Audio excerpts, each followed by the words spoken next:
Well, here we are in the second model, understanding the real buyer journey.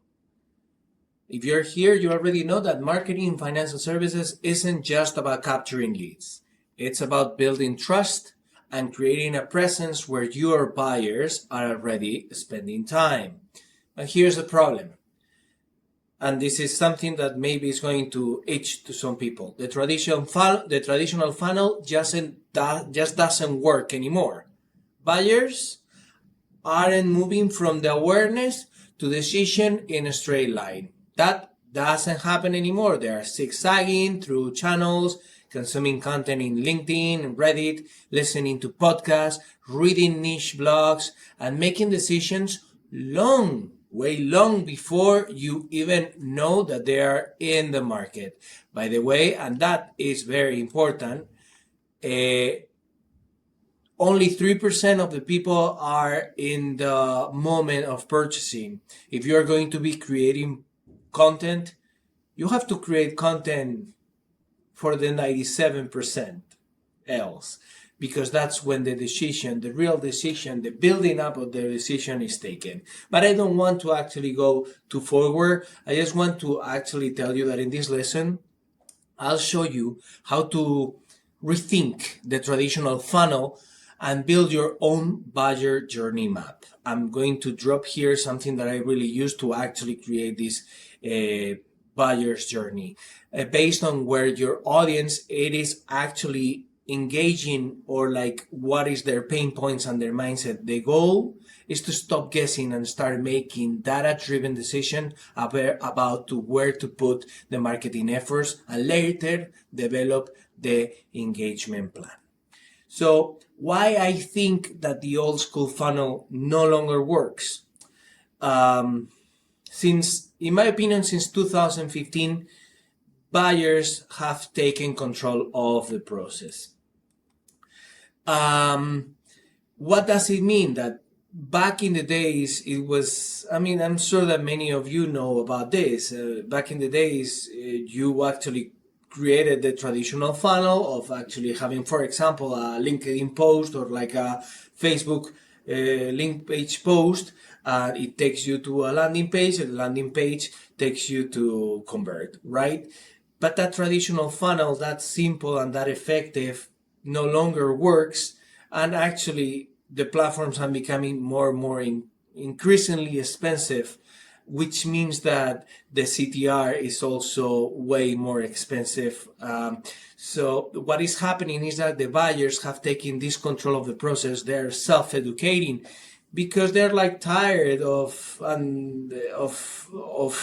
going through the traditional thing, and there is lots of information in there, so they are self-educating, exploring solutions on their own terms, and relying heavily on their peers, online communities, and dark social channels. Dark social, very important term that we'll go later. These are like Slack, LinkedIn groups, this school.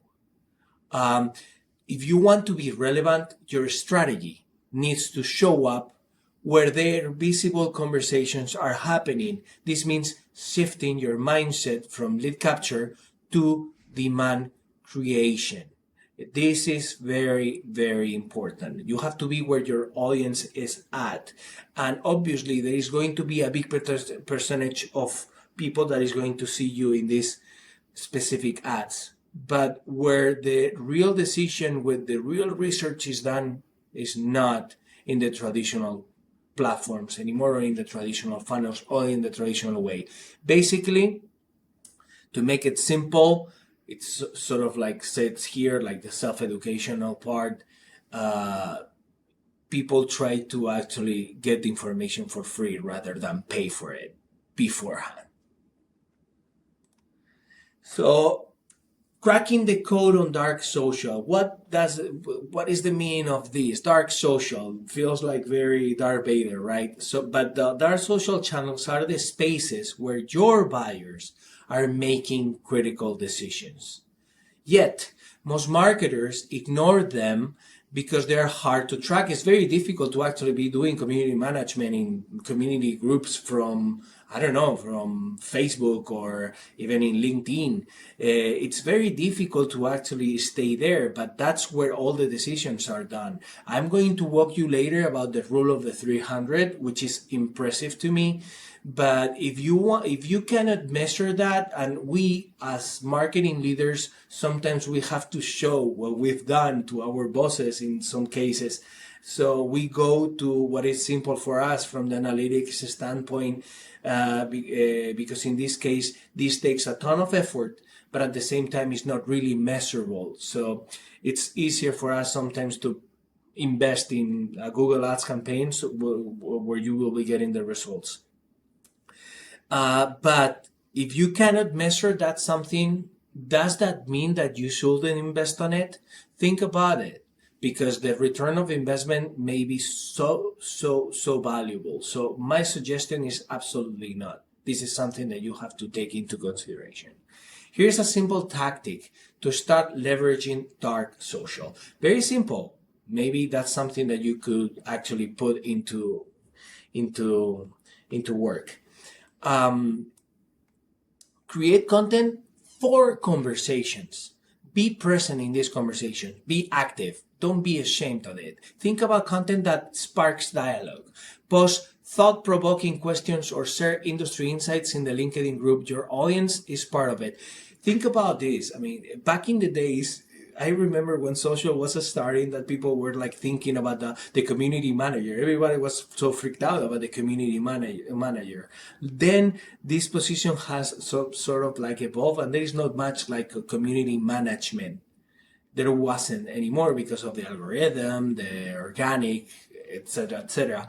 But it's sort of like that. It's coming back to that. You have to become your own community manager, but in the conversational part, in order to bring your audience as part of it. So you have to be where the decisions and your audience are, where the decisions are happening, so you have to join relevant communities, not to sell, but to share the expertise, become the subject matter expert, and beyond everything, add value.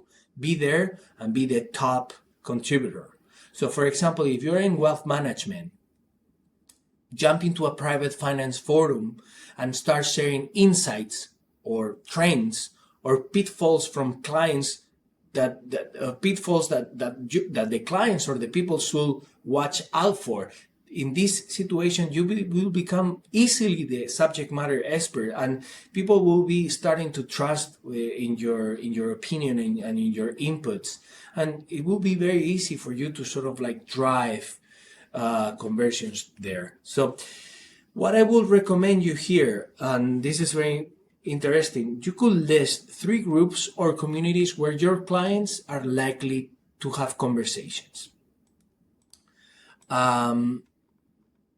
Set a goal to engage in one new community each week. I know it's a ton of homework, but track that engagement and see if that influence inbound inquiries or brand awareness. But later we'll go through the rule of the 300, but don't be ashamed of commenting. Don't be ashamed of being present. Be there. That's where you have to be. That's where the conversations are. That's where you have to be. So this is something that I wanted to actually start like giving, and I think that is very important. You have to build your own buyer journey map. This is a real example. So now that you understand how fragmented the buyer journey is, so we're gonna build your buyer journey map. So I'm going to share this information later on in a PDF so you can actually have it, but think of it as a visual blueprint of how your audience move from the awareness to consideration to decision. But with all the invisible steps in between. This is how I frame the information. I know that some of you may think that it's a ton of crap, but sometimes client, if you're in an agency, love it. And me, from the marketing standpoint in my department, I love this because it actually helps me verbalize what is the situation, and whenever I do the research, it helps me to really stage every step of the process. So here's a real example to make this concrete. Okay, I'm going to actually share this here, and this is here. So this is something that I worked with a long time ago. No, not a long time ago. Sorry. This example is from a long time ago, but I wanted to actually share this with you because to me, this actually frames from the banking standpoint, the 5 phases that a consumer journey, the 5 stages that a consumer journey, that are in the consumer journey. First, you have to become aware of the need. That's the awareness part. Then they have to educate themselves, as we said, the consideration phase, like that research. Then they're going to be taking action, so they're in the reassurance step. And then they have to evaluate the decision to protect, to contest. That's when they are like, did I actually do well? I don't like this. I don't like that. And then whenever they're happy, they recommend to others, right? It feels simple, right? But what is there? So you have to understand what is their mindset, what is their pain point, and what is the pleasure point. For example, later you could go through this. I'm going to share this information. But if you want to actually become aware of the need, and you're in that stage, the mindset is, what do I need in order to save money and invest myself in my family's future? What is the pain point, the anxiety? What is the pleasure point? One day I will make my savings goal.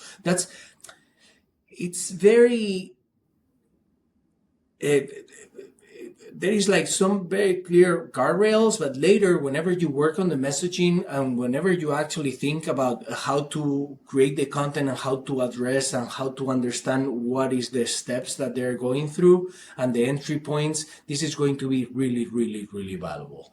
So once you actually address the mental part, then there is obviously the brand and the reasons that the brand will give you or will give the consumer. So what is the role in the brand? So for example, in the awareness part, you have to inspire, to explore, then you have to simplify the process for the consideration, make it easy.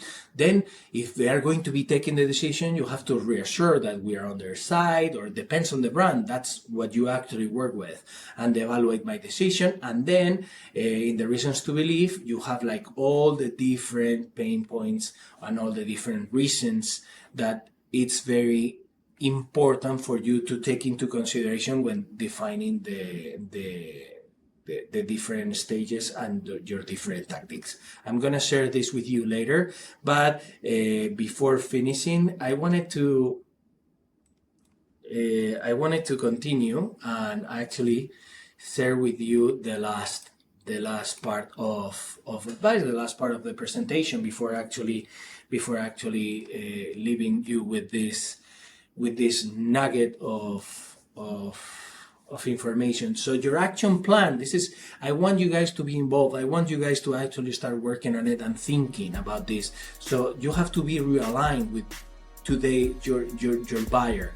So what's next? I think that it's time for you to build your strategy around this new reality. Here's what you should do, in my opinion. You have to audit your current funnel.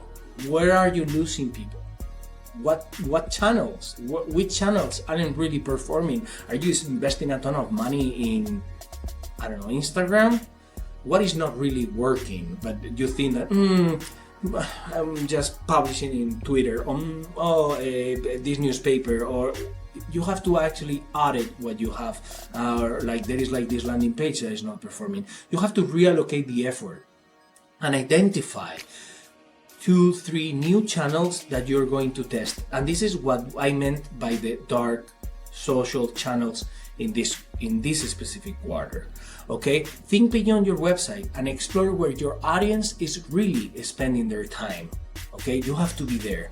And then the third one, start creating demand. This is not demand generation, this is demand creation, a very different term. So shift from just focusing on capturing leads here and there. Make them, evangelize them, and create this demand. Produce content that solves the problem. Don't use ChatGPT for everything, you know. ChatGPT, it's going to be just in the skin of the orange. You are the specialist. You know how to go in depth in the information. So ChatGPT or like whatever AI, Claude, any AI will give you, will eliminate the writer's block. But then you will bring the expertise and your unique tone of voice and your unique point of view, which is what the people really buy. Because people is really buying from you, from your brand, and what for the difference that you can make. And by the way, with all this noise that is online, if you only create content with the AI, with what the AI provides, you will be just noise. You will be just gray, you know. So this is just a start. In the coming models, I will be breaking down specific strategies to engage with these buyers, build trust, and drive conversions, even when you don't really find a good picture. So download the resources below. I will put the consumer journey below, and let's continue working together. Thank you so much.